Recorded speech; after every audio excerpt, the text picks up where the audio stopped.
I found a reporting job at a small town newspaper up in Port Angeles, Washington, where I rode around in cop cars and covered city council meetings.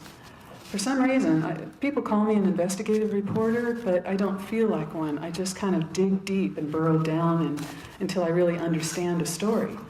But I did develop a knack for uncovering wild tales, like there was the timber company that was cutting down old growth in national forests, or the hedge fund managers thousands of miles away who were gouging small town treasuries, just like the one that I was close to. And here was a different kind of daring do. You know, I loved the adrenaline rush that came from understanding something about the world and chasing down a story on foot and on deadline. And it was also very safe for me because in a newsroom I could compete, and sometimes I could even compete against the guys.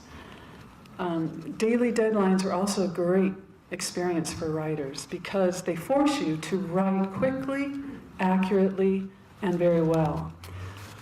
Also in that town, there were two wonderful writers, Raymond Carver and Tess Gallagher. And I was lucky enough to meet them mostly in the local pub there, where every week or so they would go for a beer. And I have to tell you that Tess Gallagher can swear like a sailor. Not so much Raymond Carver, he doesn't talk much. But through them and reading their work, I realized that there's a lot of magic in just ordinary tales of people, Americans going about their business and doing their lives.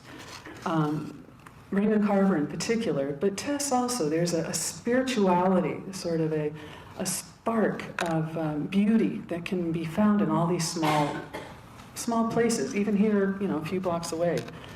And reporting for small town papers taught me differences in dialect, in setting, in natural resources that we have in different parts of the country, but it also taught me about the similarities that we all share. Love, betrayal, death.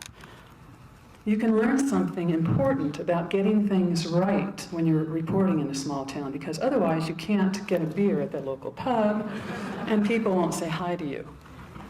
It also taught me a lot about trust and cooperation with other people and sources, and mostly about the importance of civic life. You make connections, and it's really important to keep those connections